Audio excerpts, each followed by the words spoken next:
Good morning, YouTube. Good morning. I went ahead. I got 20 million. And then I did one extra race so that we have plenty of money to purchase mods. And I'm finally ready to buy one of the $20 million cars. This one I've actually been waiting on.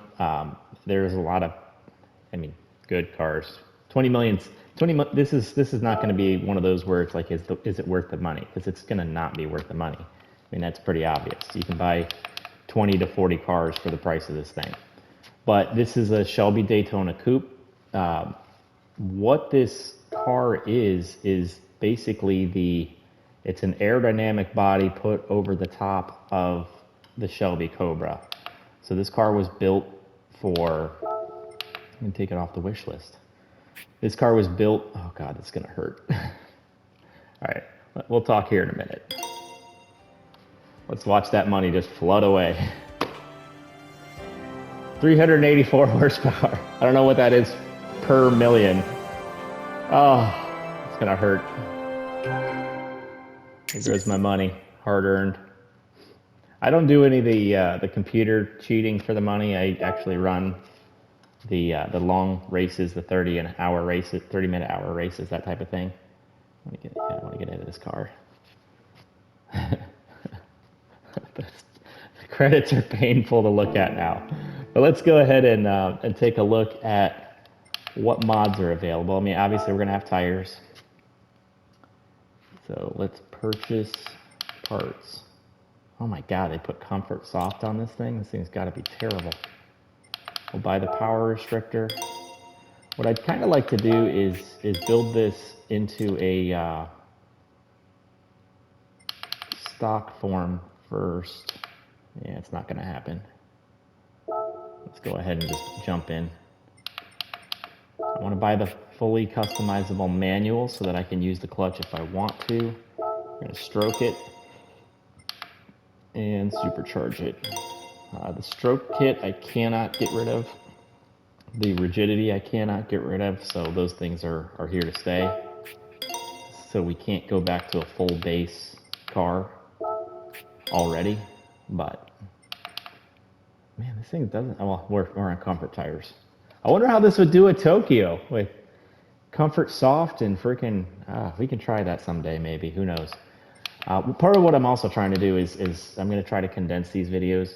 You can watch it live with me if you like. I love to have you along, but I'm also going to be trying to chop them and re-upload them after the fact. So we got almost 700 horse, or 700 performance points. New engine. Oh my God, 10 million? Good Lord. Yeah, I guess we're, oh my God. Yeah, we won't be doing that. I thought that was pretty well standardized with the cars, if you needed a new body or if you needed a new whatever. Oh, that's brutal. Oh, yeah. Just buy another car. How is that more affordable?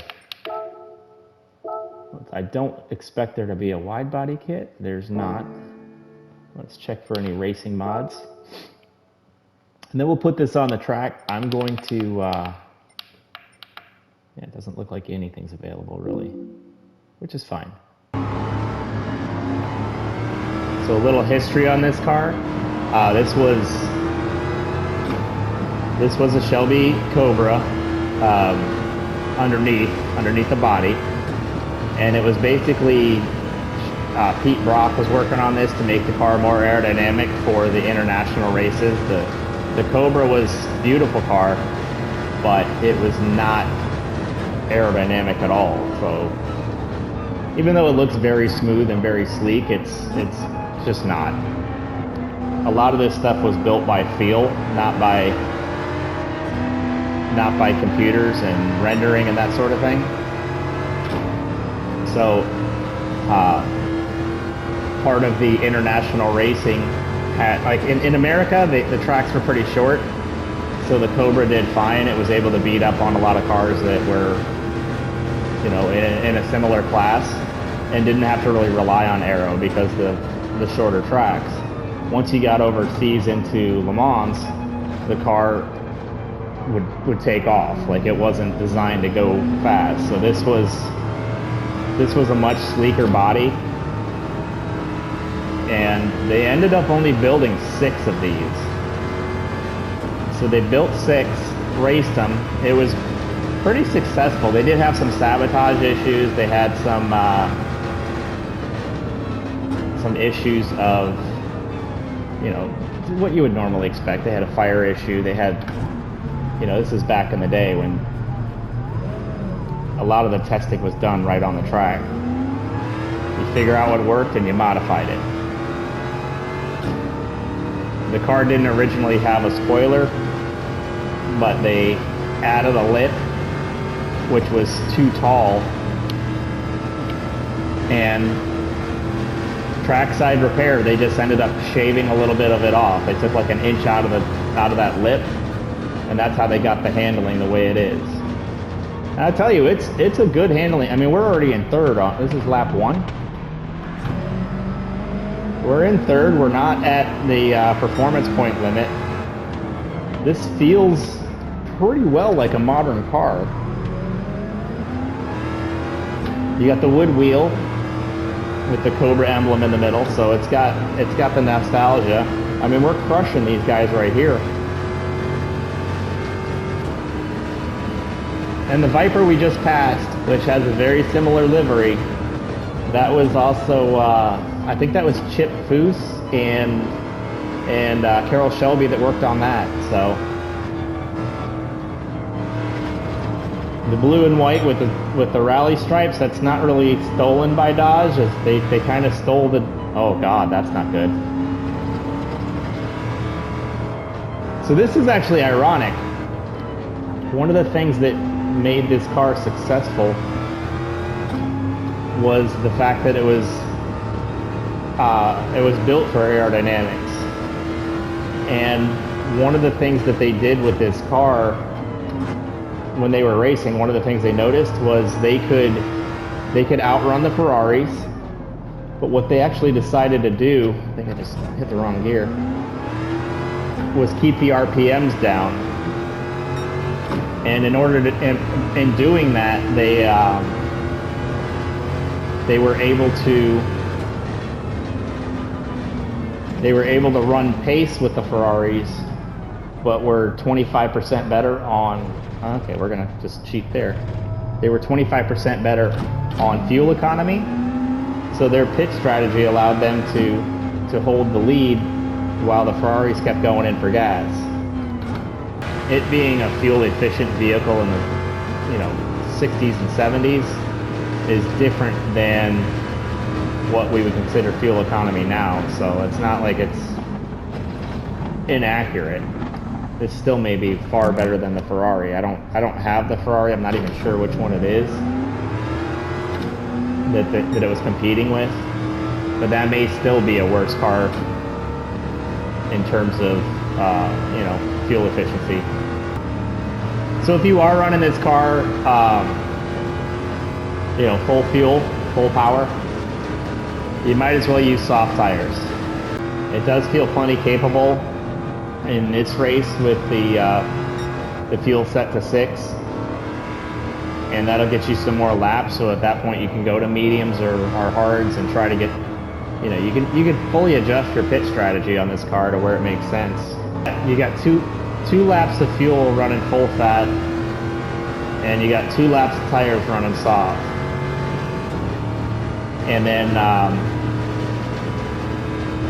I think with it on 6, you're running about double. You have too little fuel and too many laps to go. So you got at least 2 laps with our current time. I'm gonna go ahead and bring this thing in, put soft tires on it, and just go ahead and let it eat.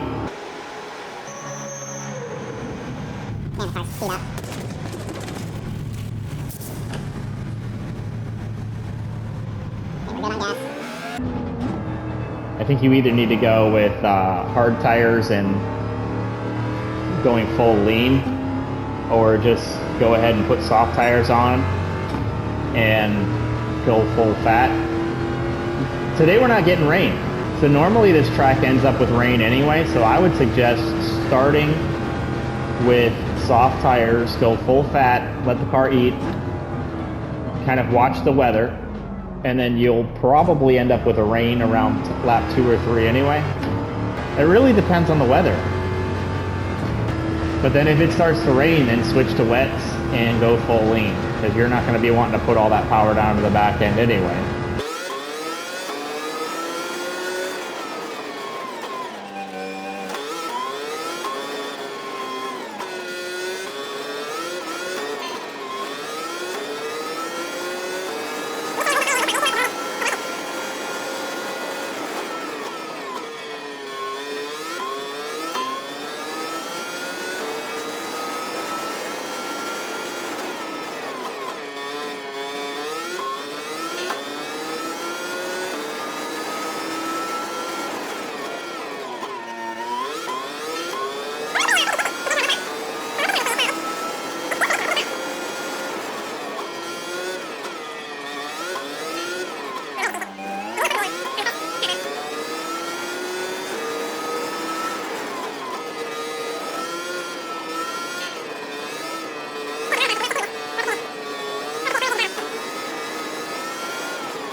Good times, good times.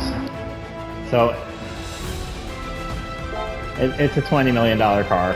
Is it worth it? No. But you can't deny it's a beautiful car. I'm very happy with it. I'm very happy that it's in my garage. I won't be buying a second one that I can think of, unless, I mean, maybe years from now. But it's a great handling car.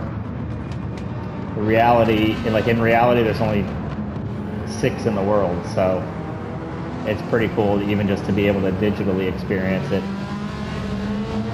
So once you get to a point where you can start purchasing some of these cars that are way up there,